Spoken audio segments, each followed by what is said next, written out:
I got asked an awesome question from a friend of mine today, one of our other clients, and he was curious on how he could use some tips to sell more today. And so in this video, I'm going to share 3 things that sales pros do that salespeople, traditional salespeople, don't do. Stay tuned. It's going to be a good one.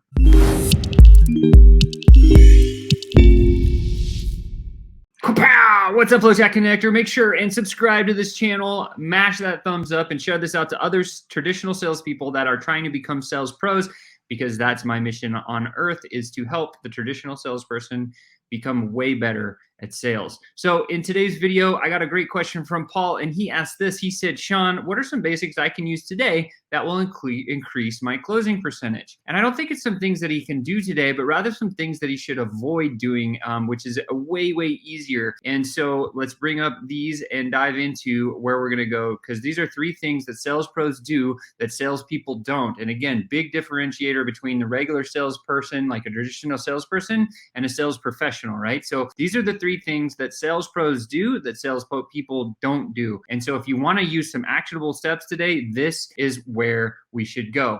First and foremost, the first thing we got to remember is this. It all revolves around our excitement level. Have you ever been in a conversation where somebody comes in and they're going to try to sell something? You can just immediately tell they're a salesperson and they have way too much energy. A lot of people's like, Sean, your energy level's off the chart. Well, when I speak on a Zoom like this, yes, of course, or a meeting like this, my energy level is going to be a little bit higher than normal because there's a loss in translation through the video screen. However, there is a forced excitement level, and then there is a standard excitement level. And prospects are used to salespeople with tons of enthusiasm and tons of excitement. And what it typically does is it works against you in terms of momentum for the sales calls. So when we show excitement, it automatically puts us in the bucket with the majority of other sales reps that are out there. So what we want to do is stop that. Instead, we want to stand out from the crowd. How do we do that? Drop the excitement level down just a bit to where you're a very real, organic, authentic level of excitement. Be joyful that you have the opportunity to speak with somebody, and in your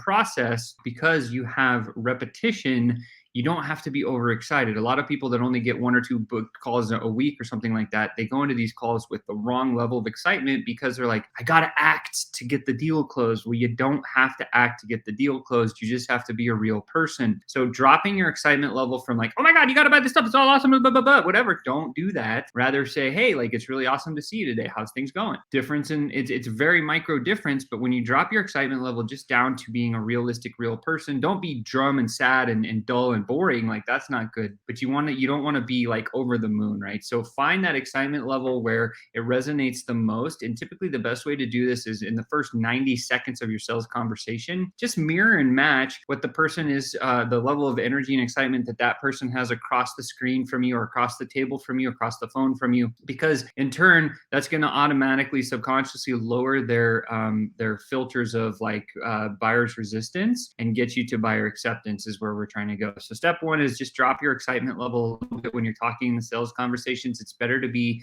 speaking with calm confidence, like, oh, I take 10 million of these calls every year, no problem. Let's just see if you have the problems I actually solve. And if you come at it with that kind of enthusiasm level, instead of being like, oh my God, we have the best stuff since planet Earth, like, you're gonna bucket yourself differently and you'll close more deals. Number 2 is we want to challenge your prospects. They want the challenge. When you ask a prospect about their key challenges, they're frequently going to cite a challenge that's not really the thing. It's called an intellectual smokescreen. Most prospects will share 3 intellectual smoke screens with you. Again, 3 times, right? So the story goes like this. Little Johnny, when he's a little kid, comes into the kitchen and he wants a cookie because he's hungry. It's not dinner yet. So he's like, hey, Mom, can I have a cookie? And Mom's response is no, slaps the hand, go upstairs and wash your hands and get ready for dinner. Little Johnny runs upstairs and washes his hands, this, that, and the next thing. And he comes down, like the next couple of days later, he's hungry before dinner. He's like, Mom, can I have a cookie? And again, Mom says no, slaps his hand, he runs upstairs. He's like, crying and the whole thing, right? So, and then as little Johnny gets a little bit older, right, he starts to grow up a little bit more. And the next, couple of weeks later, he comes in and he's learned from this previous experience. And he's like, Mom, is dinner ready yet? And Mom's like, well, no, it's not. Oh, can I have a cookie then? No.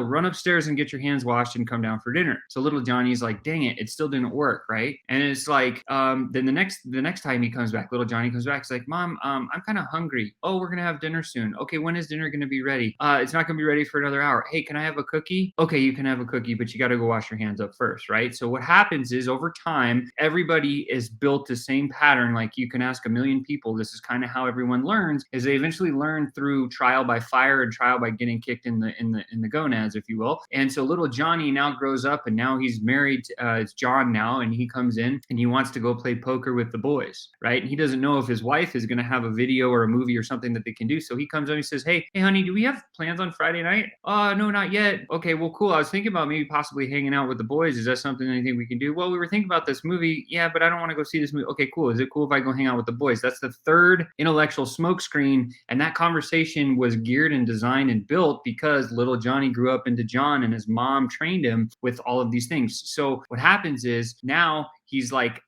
sharing intellectual smoke screens first, right? When it comes to your prospects, same thing. When you get into conversation with them and you're the sales professional, they're going to throw a question at you, but it's not the real question. It's an intellectual smoke screen. Most people do it 3 times before you get to the real issue. So in this step, one of the things we want to do is challenge your prospects. When they come at you with a problem, whatever that problem is, hey, I need more sales. Hey, I need more leads. Hey, I'm not closing enough. Hey, this, that, next thing. Oh, could you tell me more about that, right? That should be the immediate response because now we're having a chance to dig in and challenge the prospect on the thing that they just said to us. Look, sales pros do this all the time and they close a ton more deals. Most traditional salespeople will just stop and be like, oh, well, we can just fix that. Here's the solution when it's not even the real problem. So your job in a sales conversation is to dig in, challenge your prospects, get to pass that third intellectual smoke screen and actually pull out the real issue and then present the solution that's going to solve that issue, the real issue, and not the smoke screen issue. Lastly, but not least, be a peer and not a servant,